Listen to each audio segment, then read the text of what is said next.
California Highway 1, better known as the Pacific Coast Highway. For nearly 3 years, it was out of commission for repairs after some nasty rock slides. But in early 2026, things were about to change. Even before moving to Los Angeles in July of 2021, a drive on the famous PCH was a bucket list road trip. And upon the announcement of its reopening, there would really be no better way to commemorate our 5th anniversary of being California residents. Though several people who have made the drive have recommended driving the entire stretch into Northern California, we decided to explore only a portion, a little bit of the PCH.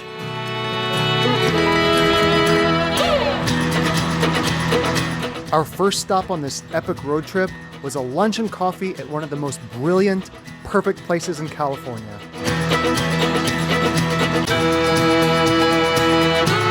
Now, I don't want to speak for Faith, but personally, dark coffee is the best coffee in California. There is no coffee elsewhere that exudes more freshness or flavor, whether it be an Americano, latte, or even their drip coffee. How you doing? I'm doing too good. Basically, these are our staple. Every time we're in the area, we have to come here to grab some coffee from Dart and some amazing Mediterranean food from Tamar. Their shawarma, their falafel, their lamb kofta, their fattoush, hummus, and aioli, unbelievable. And today we actually have a little cookie to go. It's a tahini chocolate cookie. It's very heavy, very loaded. I have so much anticipation of that cookie, but we'll save it for the road.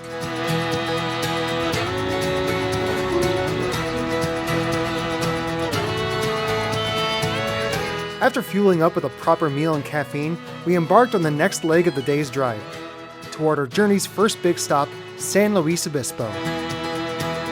We checked into our hotel in downtown SLO just off the 101 and began our exploration of this incredibly beautiful town.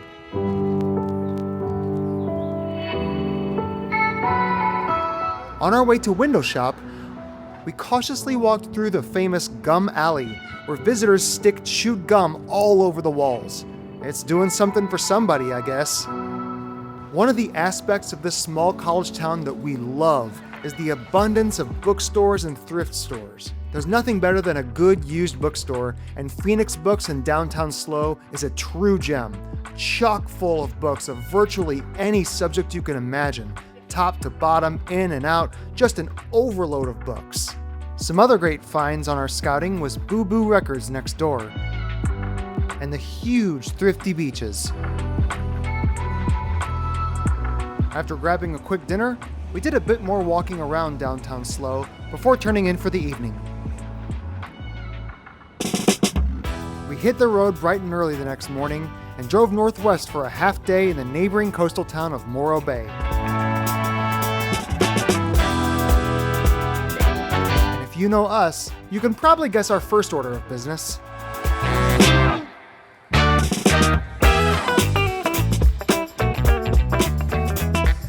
Scout Coffee is a family-owned roaster and coffee shop with 3 locations in the area, including this one here in Morro Bay, converted from a former Bank of America building into a spacious, welcoming environment where you can partake in a delicious home-roasted brew, read a chapter of a great book, or just let the chill vibes wash over you. From there, we wandered through the quaint little town, soaking up all the chill, friendly atmosphere. Until we arrived at the waterfront, and behold, the massive Morro Rock. Standing at 581 feet above the shoreline, Morro Rock is one of 13 volcanic intrusions in the region. Morro Rock is what's called a volcanic plug, when magma hardens within the vent of an active volcano. This titanic landmark formed during the Oligocene epoch, some 27 to 23 million years ago. It's the undeniable symbol of Morro Bay and a beautiful backdrop amongst an area teeming with life, from sea lions to otters and so much more. Upon arrival, we were immediately spellbound. When you walk into Blue Shell's Sweets and Treats, their fist-sized walnut cinnamon buns are impossible to resist. That load is very heavy. This is what happiness tastes like. We wandered down the scenic Morro Bay waterfront until we stumbled upon the very cool and very free Morro Bay Maritime Museum.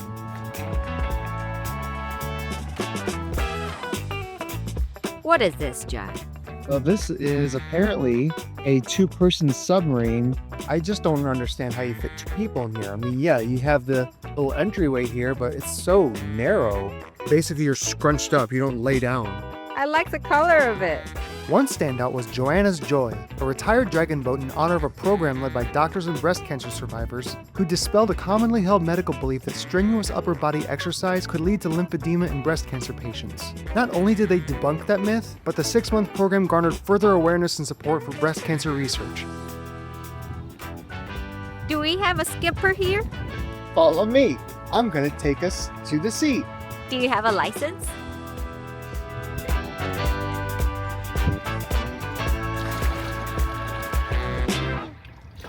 Slow and steady wins the race.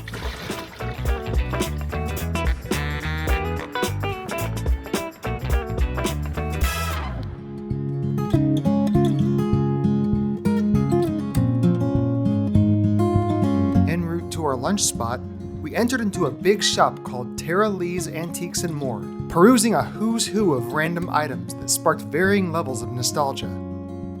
Amongst the thousands of items in this store, I saw a collection of first edition children's books by author Thornton W. Burgess that triggered memories I hadn't thought about in over 30 years.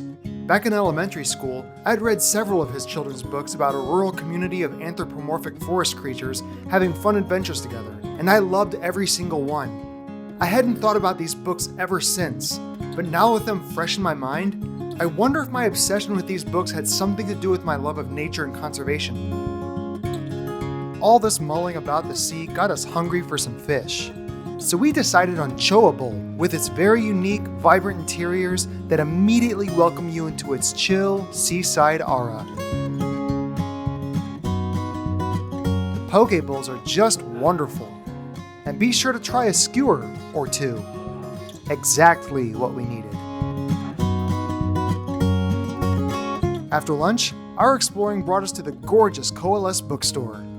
Opened in 1973 by Janet Brown and Lynna Thomas, the bookstore is founded on the philosophy of a welcoming site of community, of growing together, hence its name. Coalesce features a huge, diverse selection of amazing, unexpected books that you don't normally find in other bookstores. If the bookstore isn't enough to have you fall in love with the place, walk out the back door to experience a lush, beautiful garden with a stunning chapel designed by architecture students at local Cal Poly in Slow, where they host a number of different events. A must-visit of a bookstore if there ever was one. I don't want to leave this place. I guess we have to be back. I walk away with a Picasso coloring book. After grabbing a quick dinner back in Slow, we stopped by Lokum Turkish Delight and Baklava for a little dessert. The flavors were super diverse and every bite was an explosion of deliciousness. But I couldn't stop thinking about this moment between Edmund and Queen Jadis from the 1979 animated adaptation of C.S. Lewis's The Lion, the Witch, and the Wardrobe, that I guess was just a little creepy when I saw this as a 5-year-old. And would you like something to eat? Some Turkish delight? Yes, please.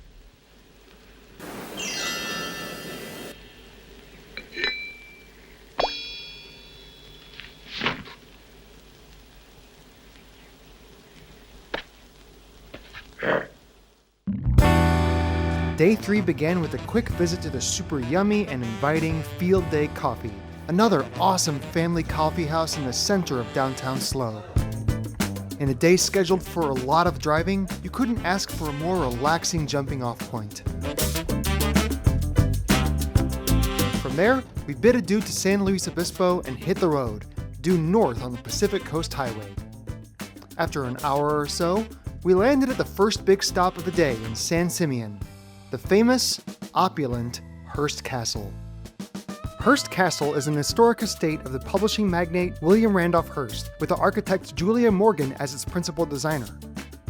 Taking 28 years to build, This home occupies over 90,000 square feet and was built on the original 40,000-acre estate purchased by the family patriarch, George Hearst, who shockingly hails from the same rural town of Sullivan, Missouri as me. Upon boarding the bus to take us to the castle, I was delighted to hear the recorded tour guide voice of Alex Trebek. I would like to welcome you to Hearst San Simeon State Historical Monument, better known as Hearst Castle.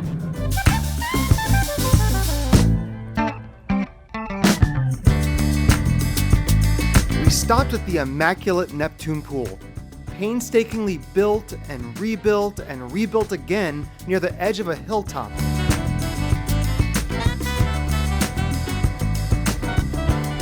Resembling a Roman temple, the Neptune Pool was actually used as a location in the music video for Lady Gaga's 2014 single, Guy, and remains one of only 2 times that Hearst Castle has permitted film productions. The other being Stanley Kubrick's 1960 epic film Spartacus, which shot at Hearst Castle to stand as the villa of Roman general and statesman Marcus Licinius Crassus.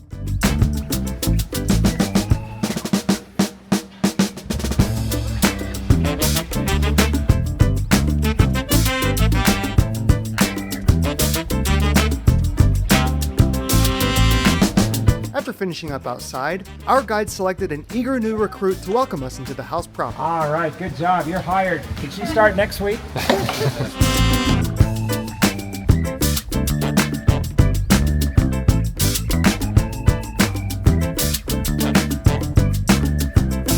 The house was full of incredible artifacts and artwork, just overwhelming. There's also a Gothic-style dining room that was used as a visual reference for Hogwarts in the Harry Potter film series.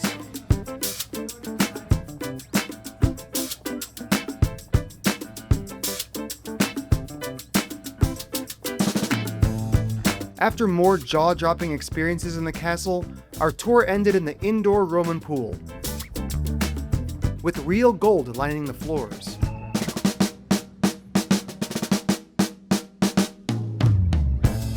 The Roman pools were also used as a location in the same Lady Gaga music video, Lucky Duck.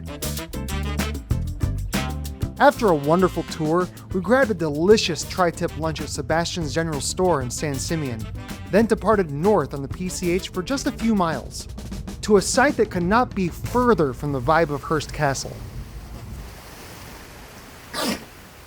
Mere minutes from the opulence of Hearst Castle sits the Elephant Seal Vista Point, a wide beach populated by molting elephant seals who have swam ashore from the Pacific Ocean in the hundreds, if not thousands.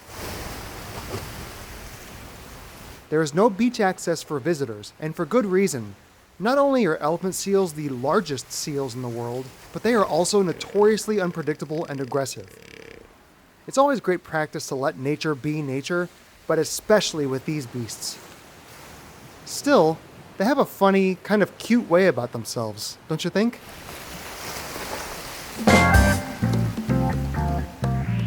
Our journey continued as we trekked north up the Pacific Coast Highway and began to experience the stunning views that have defined its reputation.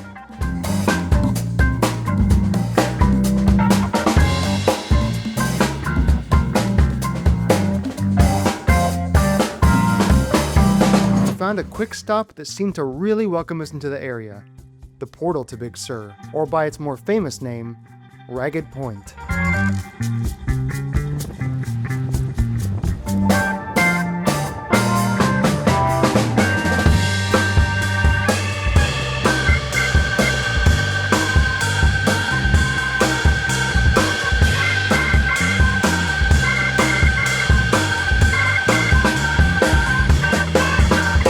To life. To life.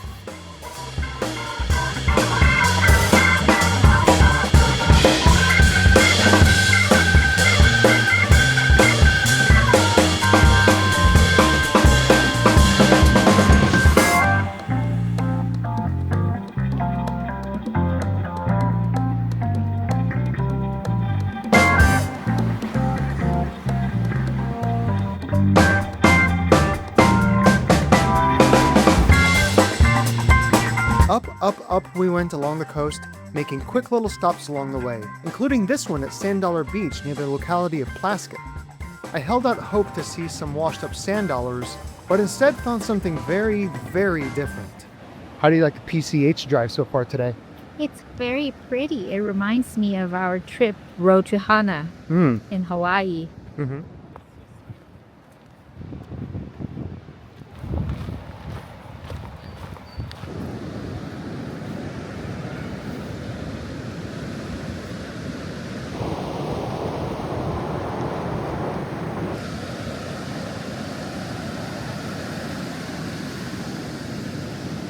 The view at Sand Dollar Beach was spectacular, including a rock formation just offshore that was utterly overwhelmed by nesting seabirds, mostly gulls, cormorants, and pelicans. On the beach, though, we found several of these strange little blue creatures.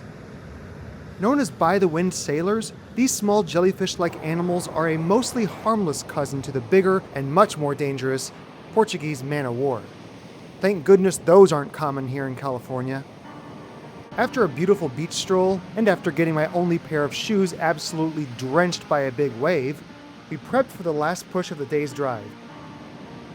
But before that, a little Turkish delight.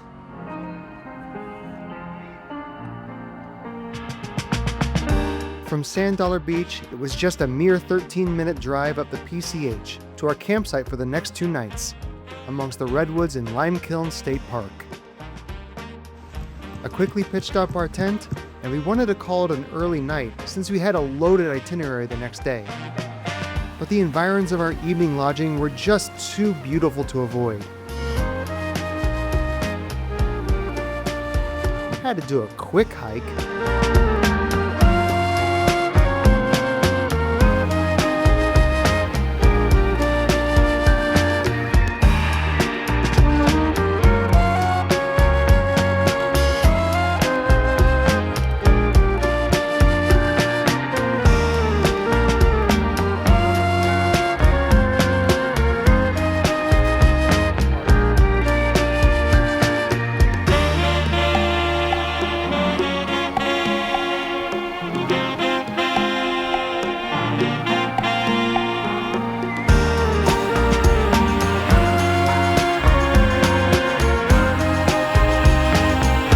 Well, home sweet home.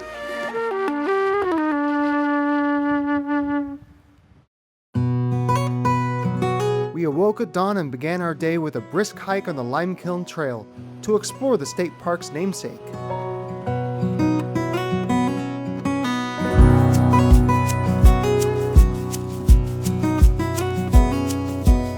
There are very few experiences that can top a quiet, peaceful morning hike in a forest full of redwoods.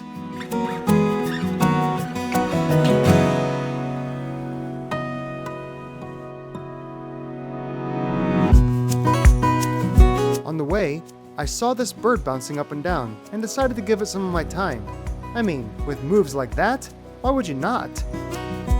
The trail took us to the eponymous Limekilns, 4 massive iron and stone furnaces built here between 1887 and 1890. These giant kilns processed limestone from the local quarries, using redwood as fuel to create powdered lime, a critical ingredient for the manufacture of mortar and cement during the expansion of cities in the Bay Area around the turn of the century.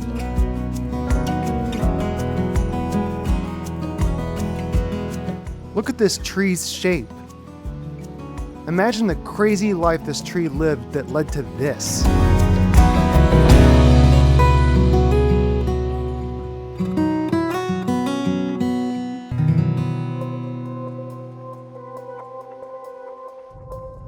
We jumped in the car and drove north, beginning our big day, our Big Sur day. The first of many stops this morning was McWay Falls, a waterfall dropping 80 foot straight into the ocean that flows year-round. Words fail me.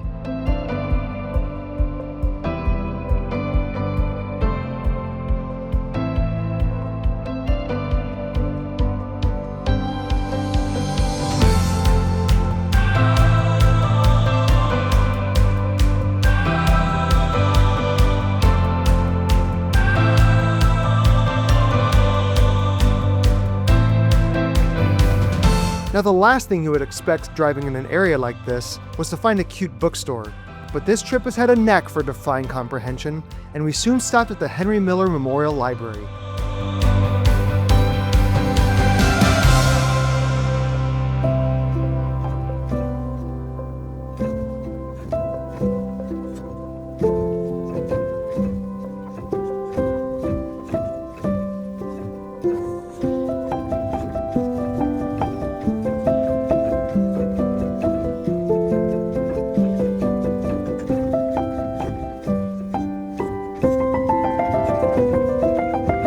Henry Miller Memorial Library is of course named after the famous American writer Henry Miller.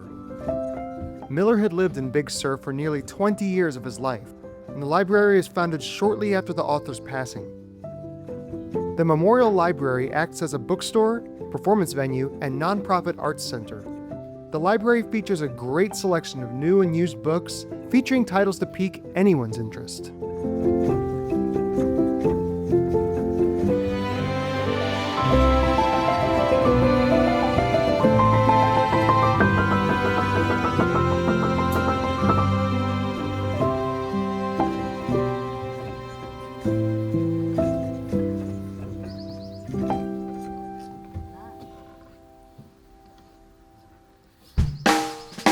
After the library, it was time for some grub, and we landed at the Big Sur Taphouse.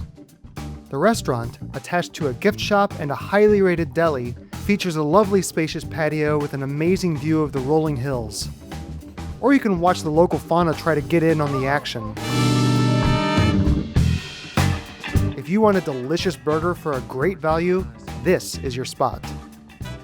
We noticed rain in the forecast for later in the day, so we decided to load the afternoon up with the rest of our main stops, starting at the farthest reaches, then working our way back down to the campsite by dinner time. Following this logic, we drove the gorgeous winding PCH up through the Carmel Highlands and into the Point Lobos Natural Reserve for some relaxed coastal hiking.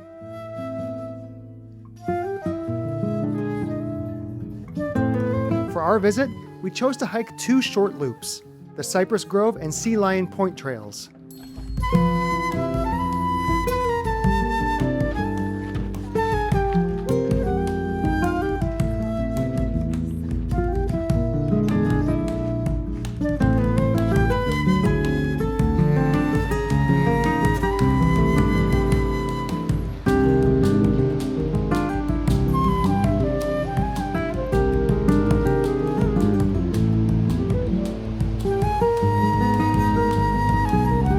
The view at this park was indescribable, and though I'm happy with the footage I got, it's just not the same as being here.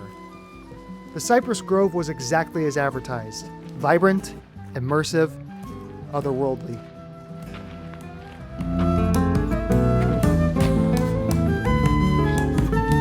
I like cypress trees a lot. They are so wild looking, but all shaped by nature. The wind, the waves, the suns, and everything. Very strong, resilient.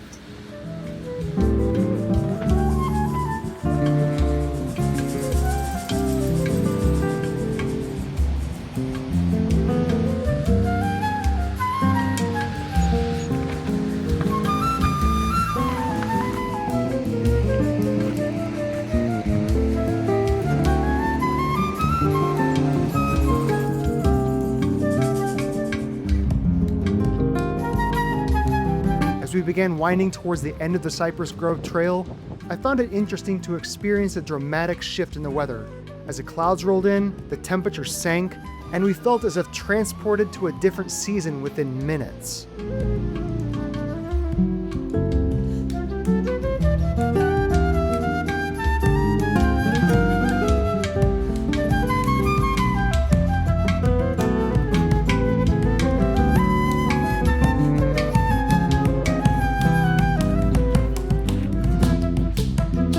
Walking the Sea Lion Point Trail, unfortunately we saw no sea lions, but there are many, many brown pelicans.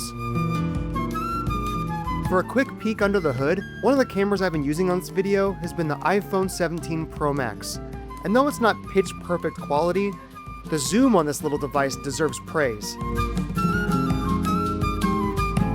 Pretty nuts. Alas, no sea lions on this trail, but it was a very pretty hike regardless, including this cliff that kind of looks like a face. Point Lobos, you are stunning beyond description, and we are so happy to have witnessed your beauty. After leaving, we ascended up Highway 1 to the northernmost point of the trip into beautiful Carmel-by-the-Sea, but the rain made an appearance and was not budging.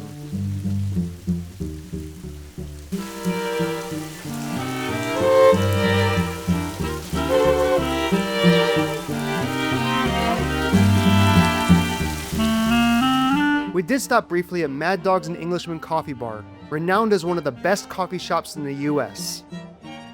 Pretty damn good. Before getting in the car to leave, a shrill sound distracted me and I could not look away.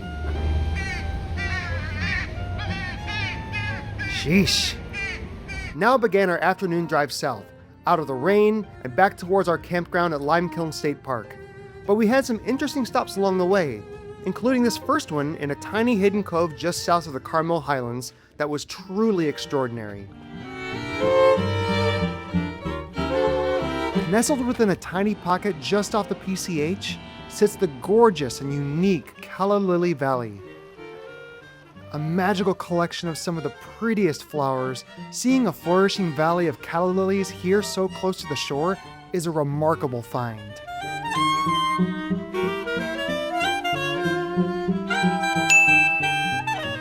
Progressing south, we crossed the famous Bixby Bridge, a picturesque landmark that's synonymous with Big Sur and the Pacific Coast Highway. Built in 1932 and still holding strong nearly a century later, the Bixby Bridge continues to be one of the most famous and photographed bridges in the United States.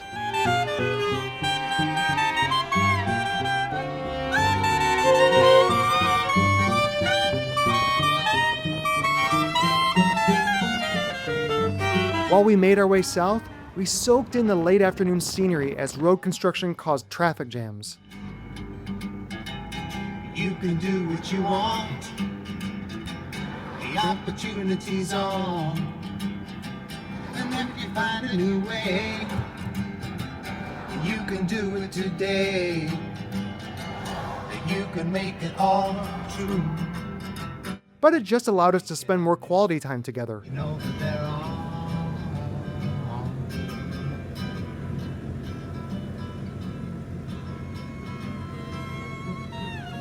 This is a long stoplight. That's pretty cool. Eventually, we turned off the Pacific Coast Highway to venture down a winding, narrow road through the hilly forests towards our final destination. And thus, our PCH adventure came to its climax. And what better place than a sunset on the magnificent, uncanny Pfeiffer Beach. Pfeiffer Beach, known for its gorgeous rock formations and patches of purple-toned sand, is one of the most popular beaches of the Central Californian coast.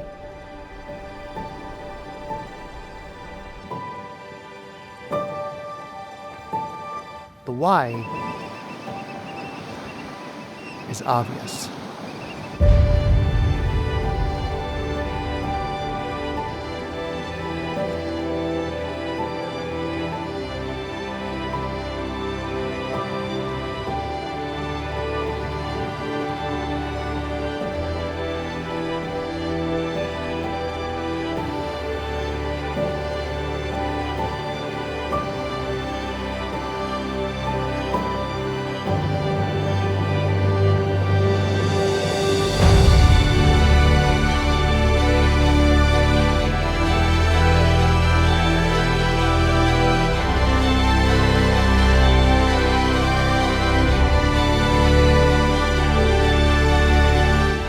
This road trip of ours, this little bit of the PCH, reminded us of how grateful we are to be living in such an indescribably beautiful place.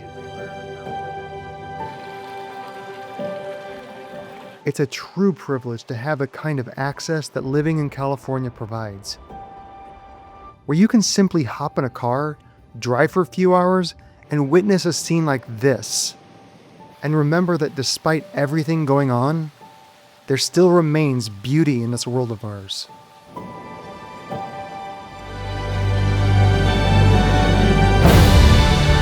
Seek it out. experience it, and do whatever you can to help preserve it. Because as much as you need it, it needs you.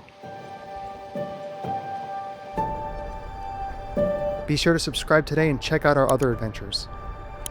Thanks for watching, and we'll see you again.